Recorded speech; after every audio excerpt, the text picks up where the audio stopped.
প্রতিরক্ষায় ভারত একের পর এক মাইল ফলক তৈরি করেই চলেছে। অপারেশন সিন্দুরের সময় ভারত পাকিস্তানের কোমর ভেঙে গুঁড়িয়ে বুঝিয়ে দিয়েছে তার শক্তি ঠিক কতটা।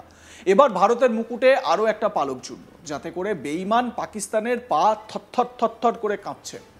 ভারতের এই ডেভেলপমেন্ট পাকিদের জন্য যে খারাপ খবর তা আর বলার অপেক্ষা রাখে না। এই পদক্ষেপ ভারতীয় বিমান বাহিনীর জন্য একটি উল্লেখযোগ্য অগ্রগতি। ভারতের প্রতিরক্ষা গবেষণা উন্নয়ন সংস্থা বা ডিআরডিও 500 কেজি প্রি ফ্র্যাগমেন্টেড বোমা তৈরি করেছে, যার মাধ্যমে ভারত প্রতিরক্ষা অস্ত্রাগারে একটি শক্তিশালী দেশীয় অস্ত্র যুক্ত করছে। ডিআরডিও নতুন তৈরি বোমাটি বিমান বাহিনীর জন্য একটি বিশাল ভূমিকা পালন করবে বলে আশা করা হচ্ছে, কারণ এবার পাকিস্তান হামলা করলে তার পাল্টা হিসেবে ব্যবহার করা যেতে পারে এই অস্ত্র। ডিআরডিও 500 কেজি প্রি ফ্র্যাগমেন্টেড বোমা সম্পর্কে আরও এটাও বলে রাখা ভালো কেন এই পাকিস্তানের জন্য এটা একটি খারাপ খবর হতে চলেছে। উচ্চ বিস্ফোরক রয়েছে এতে। 500 কেজি প্রি ফ্র্যাগমেন্টেড সুপার বোমাটি সীমিত এলাকার মধ্যে সর্বাধিক ধ্বংস সাধনের জন্য ডিজাইন করা হয়েছে। তাছাড়া বোমার স্মার্ট ডিজাইনের কারণে যেখানে এটি ব্যবহৃত হবে সেখানে এর ব্যাপক প্রভাব দেখা যাবে। ফলে 360 ডিগ্রি অ্যাঙ্গেলে আঘাত করলে পাকিদের লঞ্চপ্যাড, র্যাডার এবং রানওয়ে ধ্বংস হয়ে যাবে। এখন কথা হলো, এই 500 কেজির প্রি ফ্র্যাগমেন্টেড বোমা কেন গেম চেঞ্জার? ডিআরডিওর 500 কেজি প্রি ফ্র্যাগমেন্টেড বোমাটি দেশীয়ভাবে তৈরি করা হয়েছে।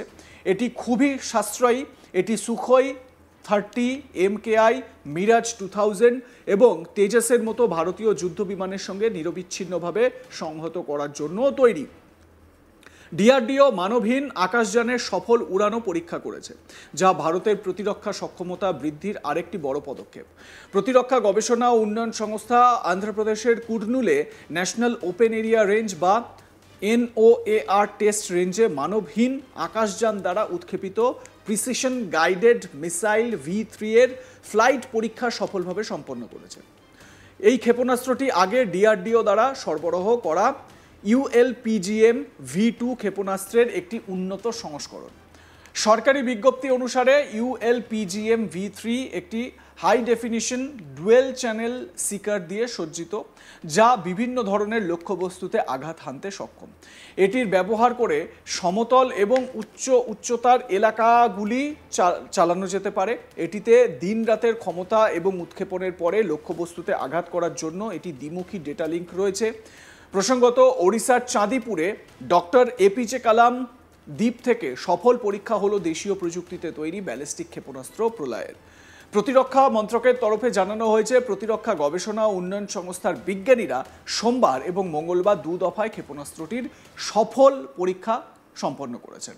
এই পরীক্ষামূলক উৎক্ষেপণ দুটি ইউজার ইভ্যালুয়েশন ট্রায়ালসের অংশ হিসেবে পরিচালিত হয়। এর মাধ্যমে ক্ষেপণাস্ত্রটি সর্বোচ্চ এবং সর্বনিম্ন পাল্লার ক্ষমতা যাচাই করা হয়। সোম এবং মঙ্গলবার দুদিনই পরীক্ষামূলক উৎক্ষেপণ পর্যবেক্ষণ করেন ডিআরডিওর শীর্ষস্থানীয় বিজ্ঞানীরা, ভারতীয় বায়ুসেনা ও স্থলসেনার প্রতিনিধিরা এবং সংশ্লিষ্ট শিল্প সংস্থার প্রতিনিধিরা।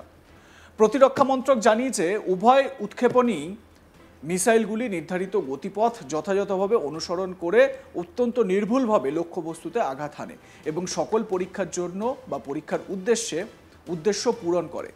সমস্ত সাব সিস্টেম প্রত্যাশা মতো কাজ করেছে, যা ইন্টিগ্রেটেড টেস্ট রেঞ্জ কর্তৃক স্থাপিত বিভিন্ন ট্র্যাকিং সেন্টারের মাধ্যমে সংগৃহীত পরীক্ষার ডেটা দ্বারা যাচাই করা হয়েছে। সেন্সরগুলির মধ্যে এমনকি নির্ধারিত আঘাতস্থলের নিকটবর্তী জাহাজে থাকা যন্ত্রপাতিও ছিল। প্রলয় একটি সম্পূর্ণভাবে দেশীয় প্রযুক্তিতে তৈরি কঠিন জ্বালানি চালিত কোয়াজি ব্যালিস্টিক মিসাইল, যা অত্যাধুনিক গাইডেন্স এবং ন্যাভিগেশন সিস্টেম ব্যবহার করে অত্যন্ত নিখুঁত নিশানায় আঘাত হানতে সক্ষম। এই মিসাইল বিভিন্ন ধরনের ওয়ারহেড বহনে সক্ষম এবং নানা প্রকার লক্ষ্যবস্তুর বিরুদ্ধে ব্যবহারে উপযুক্ত। এই ক্ষেপণাস্ত্র তৈরিতে ডিআরডিওর একাধিক পরীক্ষার, যেমন defence research and development laboratory, advanced system laboratory, armament research and development establishment, high energy materials research laboratory, defence metallurgical research laboratory, terminal ballistic research laboratory, research and development establishment ইত্যাদি সম্মিলিত সহযোগিতায় তৈরি হয়েছে। এছাড়াও এতে ভারত ডায়নামিক্স লিমিটেড এবং Bharat electronics limited সহ বহু সংস্থার অবদান রয়েছে।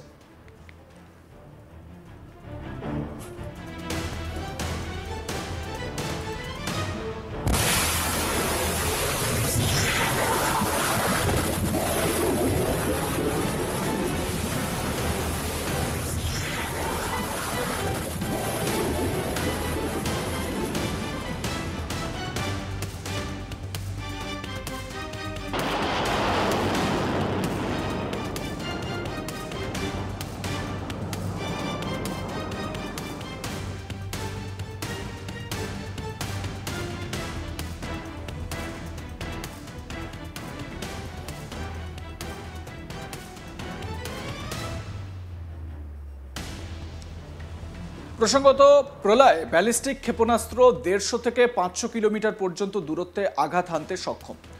2022 সালে ভারতীয় সেনার অস্ত্র ভাণ্ডারে সামিল করা হয় প্রলয়কে। এরপর থেকে সেটিকে উন্নত করার কাজ করছে ডিআরডিও। 2020 সালে লাদাখে চীনা আগ্রাসন এবং গালওয়ান সংঘর্ষের পর নিয়ন্ত্রণ রেখায় প্রতিরক্ষা ব্যবস্থা জোরদার করার সিদ্ধান্ত নেয় ভারতীয় সেনা। 2022 সালে লাদাখে মোতায়েন করা হয় প্রলয়। বিভিন্ন দেশ এই ক্ষেপণাস্ত্র কেনার বিষয়ে আগ্রহ প্রকাশ করেছে ইতিমধ্যেই। আপনারা জানেন, ভারতের ব্রহ্মোস মিসাইল কেনার জন্য অলরেডি এই যে এশিয়ার বিভিন্ন দেশ, বিশেষ করে সাউথ এশিয়ান বিভিন্ন দেশগুলো, তারা কিন্তু বরাত দিতে শুরু করেছে। এবং ভারতের যে প্রতিরক্ষা সরঞ্জাম, সেই প্রতিরক্ষা সরঞ্জামের ওপর বিভিন্ন দেশের একটা আস্থা কোথাও না কোথাও তৈরি হয়েছে। তার কারণ কি বলুন তো? তার কারণ হচ্ছে, সম্প্রতি এই যে অপারেশন সিন্দুর কন্ডাক্ট করলো ভারত, সেই অপারেশন সিন্দুরে যে প্রিসিশন স্ট্রাইক হয়েছে এবং যেরকমভাবে পাকিস্তানের বিভিন্ন ঘাঁটি নির্দিষ্ট লক্ষ্যবস্তুতে গিয়ে গুঁড়িয়ে দিয়েছে ভারতের এই নিজস্ব যে ক্ষেপণাস্ত্রগুলো বা নিজস্ব ওয়ারহেডগুলো, তার জন্য বিভিন্ন দেশের কাছে ভারতের এই প্রতিরক্ষা সরঞ্জামের একটা চাহিদা বাড়ছে। অন্যদিকে আরও একটা বিষয় কি, ভারতের অভ্যন্তরীণ অগ্রগতির জন্য কিন্তু এটা ভীষণ রকম গুরুত্বপূর্ণ। ভারতের গ্রোথের জন্য বা ভারতের ডেভেলপমেন্টের জন্য এটা গুরুত্বপূর্ণ। তার কারণ, এতদিন পর্যন্ত আপনারা শুনতেন কি, ভারত রাশিয়া থেকে এই পরিমাণ প্লেন কিনেছে, ভারত আমেরিকা থেকে এই ধরনের অ্যাপাচে কিনেছে, ভারত ফ্রান্স থেকে রাফাল কিনেছে। কিন্তু এবার যেটা হচ্ছে, ভারত শুধু প্রতিরক্ষা সরঞ্জাম আমদানি করছে না, ভারত প্রতিরক্ষা সরঞ্জাম রপ্তানি করছে।